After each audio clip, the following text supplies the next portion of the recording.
अब मैं निवेदन करूंगा बुलंद आवाज के धनी जालौर, बाड़मेर, जैसलमेर, पश्चिमी राजस्थान में बहुजन समाज को काम करने वाले और जगाने वाले आदरणीय शासक ताराराम जी मेहना साहब, जोरदार तालियों से स्वागत कीजिएगा, अभिनंदन कीजिएगा। मैं निवेदन करूंगा साहब से कि आप पधारें और अपने शब्दों से लाभान्वित करावे आदरणीय शासक ताराराम जी मेहना साहब।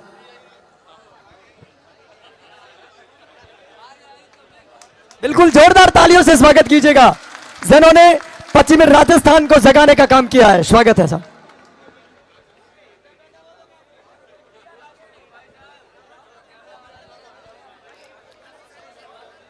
धन्यवाद।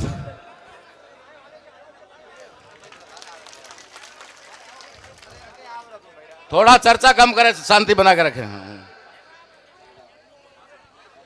हमारे मूल निवासी बहुजन समाज, आदिवासी समाज जिसे कहा जाता है, उसमें जन्मे सभी महापुरुषों को नमन करते हुए आज का जो ये कार्यक्रम यहाँ पर बहुत ही कम समय में आयोजित किया गया, और ये कार्यक्रम है हमारे समाज की एक ऐसी शख्सियत जिन्होंने अपनी नेक और ईमानदारी के आधार पर समाज के अंदर एक पहचान बनाई, और उस पहचान की वजह से आज वो पूरे भारत की पहचान बन गए हैं। ऐसे हमारे लोक लाडके नवनिर्वाचित सांसद डूंगरपुर बांसवाड़ा, मेरे छोटे भाई राजकुमार जी रोहत का ये सम्मान और स्वागत समारोह है। आपने इस कार्यक्रम के लिए यहाँ के स्थानीय समाज बंधुओं की भावनाओं को समझते हुए समय दिया, उसके लिए आपका भी बहुत बहुत शुक्रिया, बहुत बहुत आभार। आपके अलावा इस स्वागत समारोह में उपस्थित सभी मंचासीन और पंडाल में विराजे हुए सभी क्रांतिकारी साथियों, बात स्वागत की है और स्वागत की रस्म काफी लंबे समय से चल रही है। आज के कार्यक्रम में भी सुबह शुरू हुई थी और अब जाकर के हाथ जोड़ के खत्म करवाई। भाई अब तो कम से कम इसको खत्म करो। हम लोगों को एक जुनून के साथ, एक जोश के साथ और अपने समाज के अंदर जिस तरीके का हमारा कल्चर, संस्कृति है, उसको अपनाते हुए हमें एक वैचारिक क्रांति की भी आवश्यकता है। और वो वैचारिक क्रांति जो हम लोगों ने पिछले 25 साल से की है, यहां के तमाम बूढ़े बुजुर्ग लोग जानते हैं। तो मैं आपको इस स्वागत समारोह में इस क्रांति के बारे में बताना चाहता हूं कि घी या मक्खन, जो घी होता है ना, जिसको घी कहते हैं, वो घी डायरेक्ट भैंस के या गाय के ऊपर हाथ घुमा करके नहीं लिया जा सकता। लिया जा सकता है क्या? घी गाय में होता है, भैंस में होता है, लेकिन डायरेक्ट नहीं ले सकते। सबसे पहले उसे चराना पड़ता है। चराने के बाद में फिर जो ब्याहती है, उसके बाद में जब दूध देने लगती है तो दूध निकालना पड़ता है। दूध निकालने के बाद में दूध को सही ढंग से प्रोसेस करके गर्म करके फिर उसको दही बनाया पड़ता है। दही बनने से भी फिर दही से कह दें कि घी दे दे, तब भी देने वाला नहीं। दूध से कहें कि दूध घी दे दे, फिर भी देने वाला नहीं। फिर उसे मंथन करना पड़ता है, मथना पड़ता है। मथने के बाद फिर उसमें से मक्खन निकलता है। वो भी घी नहीं होता है, वो भी मक्खन होता है। अगर मथने के बाद उस मक्खन को, निकले हुए मक्खन को फिर प्रोसेस में डाल करके गर्म कर नहीं किया जाता है तो उसमें से निज घी नहीं निकलता है। तो ये 25 साल से जो हम लोगों ने, समझ लीजिए, पहले गाय भैंस को पाला, फिर चराया, फिर उसको काबिल बनाया, और आज हम दूध को दही में भी कन्वर्ट कर चुके हैं और दही को लगभग मक्खन में भी हम ले आए हैं। अब तो हमें घी निकालने का काम करना है और ये घी निकालने का काम जो आपके बीच में मंथन का सारा काम हमने कर दिया। अब हम राजकुमार जी रोज से निवेदन करते हैं कि ये मक्खन तैयार है और घी निकालने का काम अब आपको कहते हैं। इतना हमने कर लिया है। आज जो क्रांति यहां दिखाई दे रही है, ये क्रांति इतनी आसानी से नहीं आई। 24 साल तक इस जालोर के गांव गांव के अंदर मोटरसाइकिल के ऊपर रात दिन घुमाओ, तब जाकर के ये क्रांति आई है। अभी हम चर्चा कर ही रहे थे और आपने कहा कि अब इनको व्यवस्थित करने की जरूरत है। तो ये व्यवस्थित करने की जिम्मेदारी भी आप जैसे युवाओं की भी है, की ही है, और आपको उसके लिए अवसर भी समाज प्रदान कर रहा है। आपको अवसर भी समाज उपलब्ध करवा रहा है। आज एक काबिल पद पर आप लोगों को भेजा है। तो मैं स्वागत समारोह में आपके बारे में यही कहूंगा कि आपने जो बहुत ही कम उम्र में हासिल किया है, आपने कम उम्र में हासिल किया है और हमारे पास अब उम्र कम बची है। हमारे पास में अब उम्र कम बची है और आपने कम उम्र में आपको अवसर मिला है। तो आपका अभी बहुत लंबा जीवन है और बहुत बड़े रास्ते हैं, बहुत बड़े संघर्ष हैं। आप इसी तरह ईमानदारी के साथ समाज के साथ में खड़े रह करके अपनी आवाज उठाएंगे। अब मैं आपसे निवेदन करना चाहूंगा कि हम समाज की बात करते हैं, लेकिन हम समाज कह किसको रहे हैं? हम समाज कह किसको रहे हैं? एक कहावत सुनी होगी, बहुत प्यारी कहावत है कि अकेला चना भाड़ नहीं फोड़ सकता। अकेला चना भाड़ नहीं फोड़ सकता। लोकतंत्र का जमाना है। भारत देश संविधान से चल रहा है और संविधान के आधार पर जब चलता है तो एक अकेली जाति के आधार पर नहीं चल सकता, संभव नहीं है। मेरा इशारा इस तरफ है कि हमें वास्तविक समाज का निर्माण करना होगा। हमारे दुश्मन ने हम लोगों को 6000 से ज्यादा जातियों में डिवाइड किया, बांटा। अभी बातें आ रही थी कि देवासी समाज के आए हुए हैं, ठीक है ना, प्रजापत समाज के भी आए हुए हैं, माड़ी समाज के भी आए हुए हैं। समाज क्या है एक लाइन में आपको समझा देता हूं, और जाति क्या है ये आपको पता है। हम जाति का बीड़ा लेकर चल रहे हैं, बात समाज की कर रहे हैं, कभी पॉसिबल नहीं है, कभी पॉसिबल नहीं है। समाज को वास्तविक समाज बनाना पड़ेगा। किसी जमाने की व्यवस्था के अंदर, अभी लोकतांत्रिक जमाना है, उसके अंदर प्रत्येक व्यक्ति को अपना काम धंधा करने की स्वतंत्रता है, जैसी उसकी इच्छा है वो करे। लेकिन किसी जमाने में पाबंदी थी कि नाई का बेटा सिर्फ बाल ही काटेगा, दर्जी का बेटा सिर्फ कपड़ा ही सिलेगा, बुनकर का बेटा सिर्फ कपड़े का बुनाई करेगा, धोबी का बेटा सिर्फ धुलाई करेगा, लोहार का बेटा सिर्फ लोहे का काम करेगा। ये एक व्यवस्था थी, ये जाति व्यवस्था थी जिसके बंधन में हम बंधे हुए थे। बाबा साहब अंबेडकर ने भारत के संविधान के अंदर 6743 जातियों को 3 बड़े समूहों में इकट्ठा किया, 3 बड़े समूहों में इकट्ठा किया। और अगर बाबा साहब अंबेडकर को मूर्ख मानते हो तो मंच में तब तस्वीर रखना बंद कर दो, मुझे कोई ऐतराज नहीं है। अपना आदर्श भी मानना और उसके आदर्शों पर ना चलना, इससे बड़ी गद्दारी कोई हो नहीं सकती महापुरुषों के साथ। बाबा साहब अंबेडकर ने 1152 जातियों को पूरे भारत के प्रत्येक राज्य, जिले और तहसील, गांव तक एक सर्टिफिकेट दे दिया कि अब ये ओनली ट्राइब है, नॉट ये कोई डामोर है, ना भील है, ना मीणा है, ना ग्रासिया है, ना सहरिया है, कोई नहीं है, ये सिर्फ ट्राइब है, शेड्यूल्ड ट्राइब यानी कि एसटी। एक सर्टिफिकेट मिलता है, चाहे आंध्रा में मिले, चाहे आसाम में मिले, चाहे मणिपुर में मिले, चाहे राजस्थान के बाड़मेर जैसलमेर में मिले। 1848 जातियों को बाबा साहब अंबेडकर ने एक सर्टिफिकेट दिया, शेड्यूल्ड कास्ट। उस अनुसूची में सम्मिलित जातियां जो 1848 है, उनको भी मात्र एक पहचान होगी, अब उनको एससी सर्टिफिकेट मिलेगा।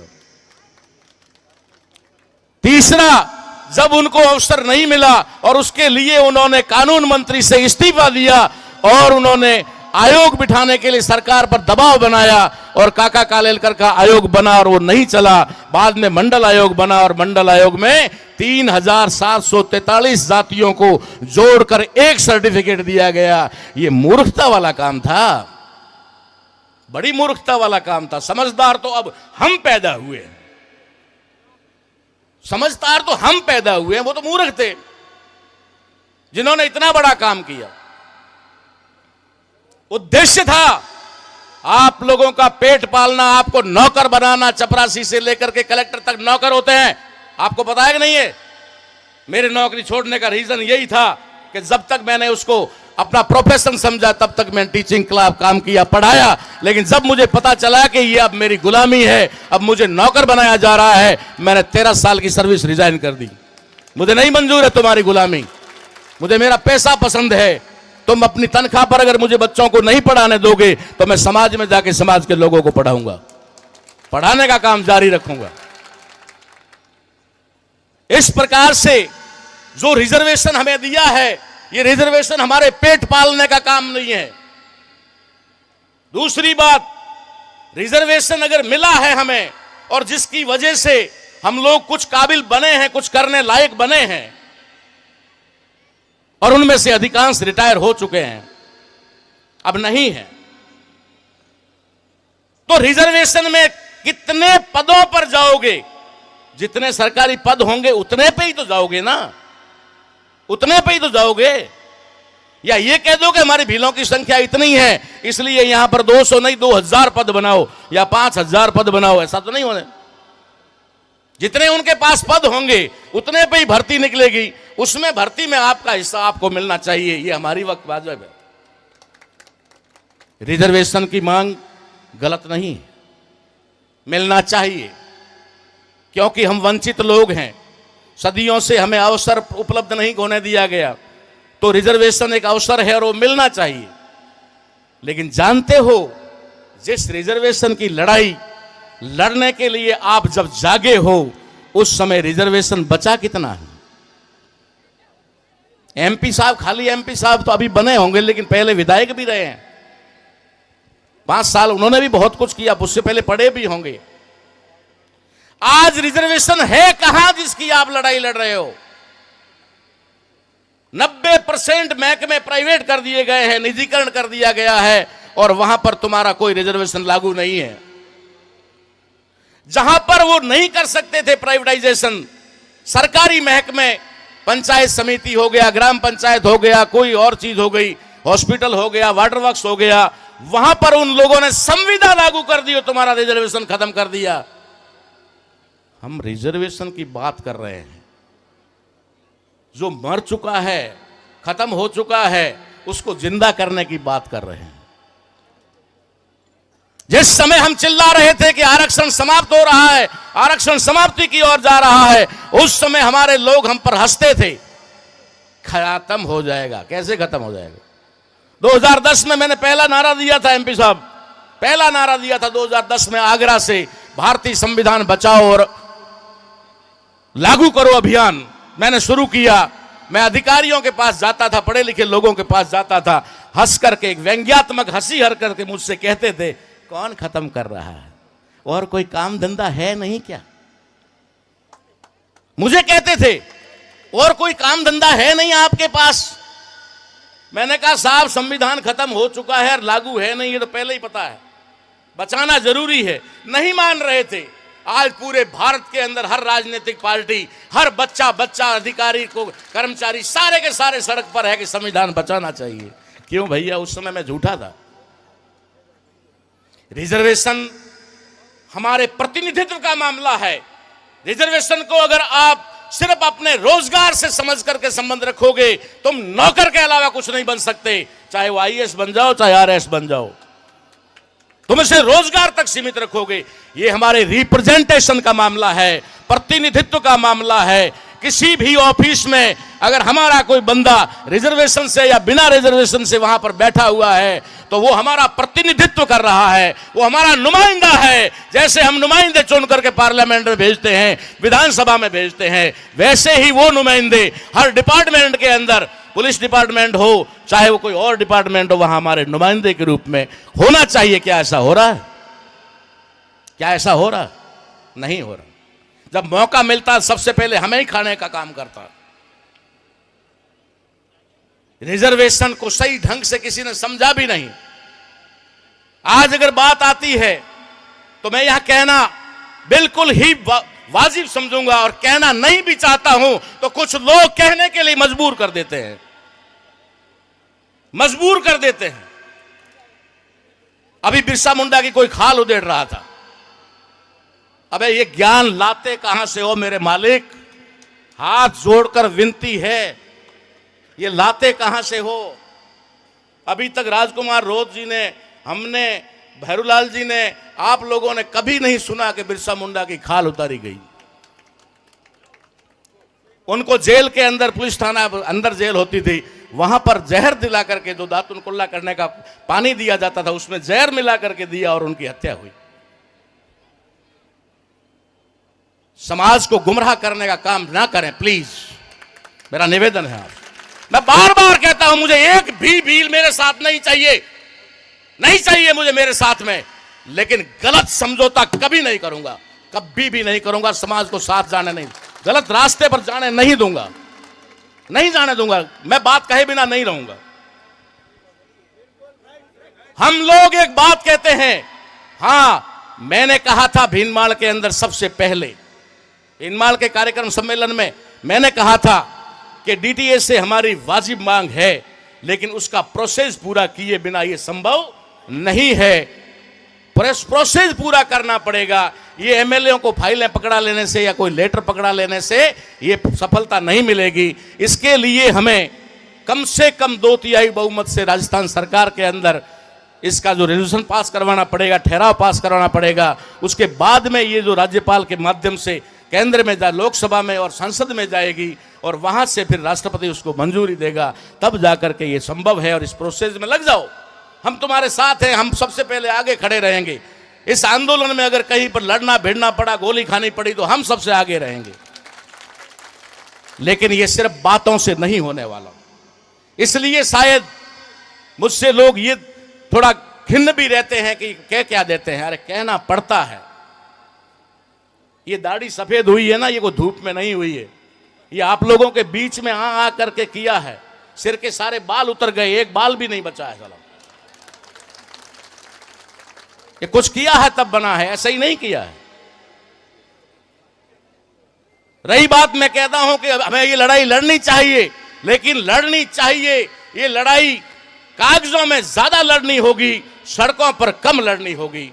कागजों में हमारे सच्चे प्रतिनिधि जो हैं वो अगर आवाज उठाते हैं, तो अगर वो बात होती है, तो निश्चित है कि दुनिया में कोई भी काम असंभव नहीं है, असंभव नहीं है, किया जा सकता है। चांद और तारे उतार के नहीं लाए जा सकते, लेकिन धरती पर जो काम है वो संभव है और हो सकता है।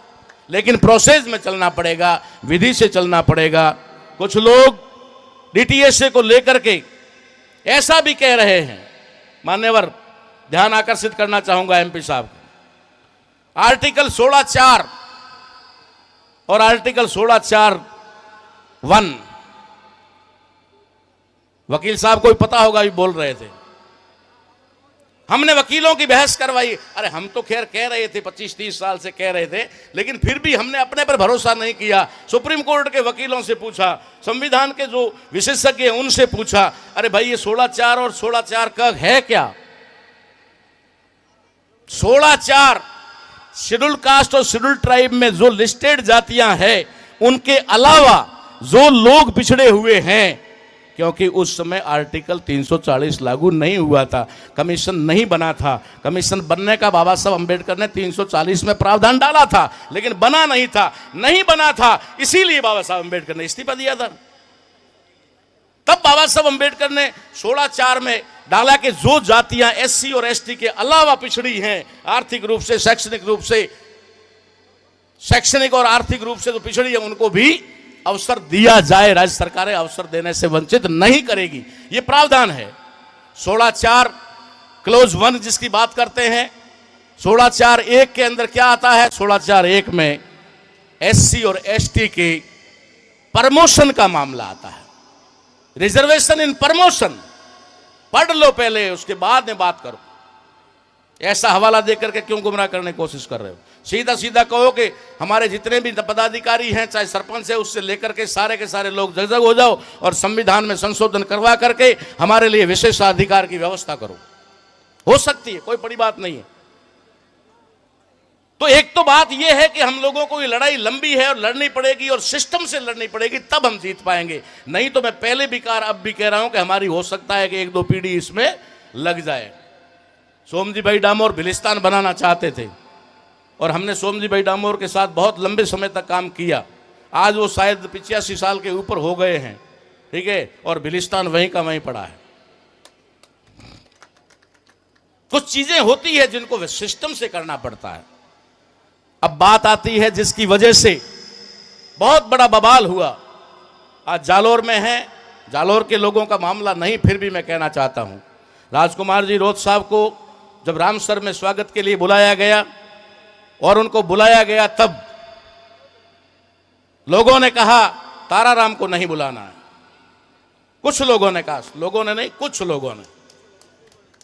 तो फिर कुछ लोगों ने कहा तो लोगों ने पूछा क्यों नहीं बुलाना चाहिए? बोला वो 21 तारीख के भारत बंद के समर्थन में थे।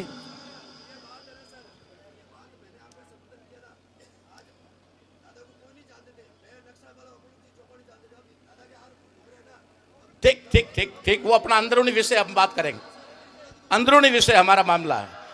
मैं टेक्निकल पॉइंट पे बात करना चाह रहा हूं, मैं इसमें नहीं जा रहा, घरेलू झगड़े में नहीं जा रहा, मैं टेक्निकल पॉइंट पे बात जा रहा हूं। उन्होंने स्पष्टीकरण दिया और कहा कि हम ताराराम जी को रामसर के कार्यक्रम में इसलिए नहीं बुला रहे हैं क्योंकि ताराराम जी ने सुप्रीम कोर्ट के फैसले का विरोध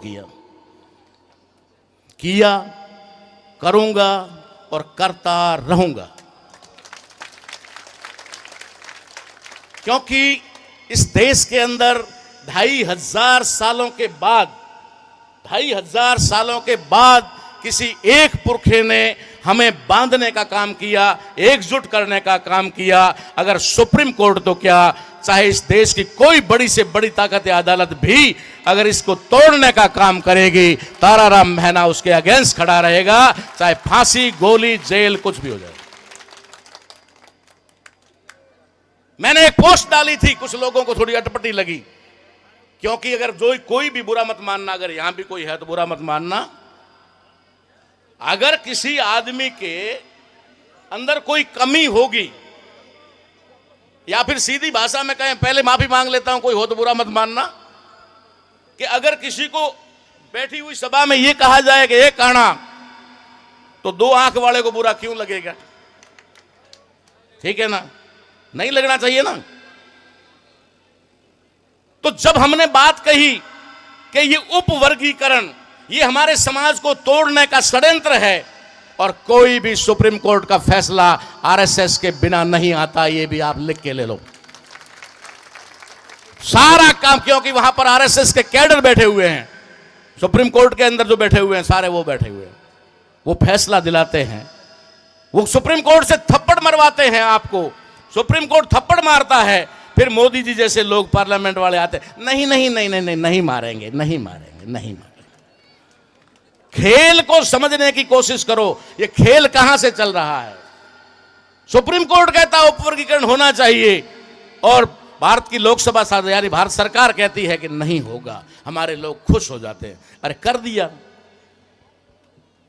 दिया। 21 तारीख को वाल्मीकि यानी भंगी मेघवाड़ों के सामने खड़े थे, भील मीणाओं के सामने खड़े थे, कर दिया। उनका खेल जो करना था वो तो कर दिया। आपके दिलों के अंदर जो नफरत पैदा करनी थी वो तो कर दी। अब कागजों में चाहे हो चाहे न हो, मोदी जी कह रहे नहीं, यथावत रहेगा। तुम्हारे अंदर जो नफरत पैदा कर दी वो भी हो गई, और नफरत भी पैदा हो गई, उनका काम भी हो गया और कह भी दिया नहीं होगी। खेल को समझो, षड्यंत्रों को समझो। मेरी एक पोस्ट पे कुछ लोगों को बुरा लगा था कि ताराराम जी ने कहा कि समाज कबूतर है। जो कबूतर होगा उसी को कबूतर कहूंगा ना। हाँ, कबूतर कोई कबूतर कहा जाएगा। मैंने एक एग्जाम्पल दिया कि कबूतरों को चुग्गा तो दिख रहा है लेकिन जाल नहीं दिख रहा है, और चुग्गा डालने वाला चुग्गा कोई देने के लिए नहीं डालता। शिकारी जब चुग्गा डालता है ना तो जाल पहले बिछाता है। तो हमारे दुश्मन ने जाल बिछाया, जाल बिछा करके फिर चुग्गा डाला, और हम लोग कह गए नहीं अब हमें मिलेंगे। अच्छी बात है, मिलना चाहिए। फिर एक नारा और छोड़ दो, एक नारा और छोड़ दो, जय जोहर का नारा है, भारत देश हमारा है। इसमें थोड़ा परिवर्तन कर लो। क्या परिवर्तन करना होगा आपको? परिवर्तन करना होगा, जय जोहर का नारा है, जोधपुर पाली संभाग हमारा है। कर दो, मंजूर है तो करो। बात देश के हुक्मरान होने की करते हो, फक्र महसूस करते हो कि हम देश को, अब देश के मालिक हैं। अरे आपको आज एक बहुत बड़ी बात कहता हूं, शायद ये विवादित धरती है, फिर विवाद खड़ा हो जाएगा। यहीं से सारे विवाद खड़े होते हैं, उसके बाद में भी आयोजक पता नहीं क्यों मुझे बुला लेते हैं। मैं कहता हूं आज भारत के अंदर रहने वाले डीएनए के आधार पर विदेशी यूरोप जो यहूदी हैं, उनके अलावा सेम डीएनए की जितनी भी कास्टें जातियां हैं वो पूर्व में कभी न कभी भील थी। बाल काटा नाई बन गया, कपड़ा काटा दर्जी बन गया, लोहे का काम किया लोहार बन गया, लकड़ी का काम किया सुथार बन गया। उससे कोई बदल नहीं गया, काम बदला है, डीएनए नहीं बदला। डीएनए नहीं बदला, काम बदला है। हमारा डीएनए सबका एक है। यहां पर हमारे बाड़मेर जालोर के अंदर 56 कौम है।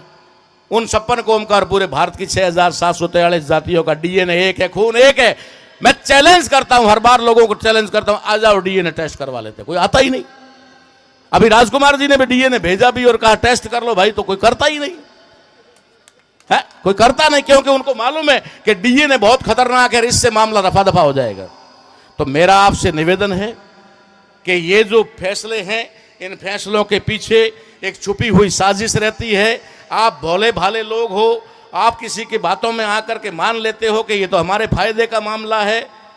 अगर आप कहेंगे कि भीलों को अलग से अलग कर दिया जाए, तो आप ये नहीं मान रहे हैं कि जो 12% आपको मिल रहा है वो आपको सिर्फ 5% पे सीमित हो जाएगा बाड़मेर और जालोर में।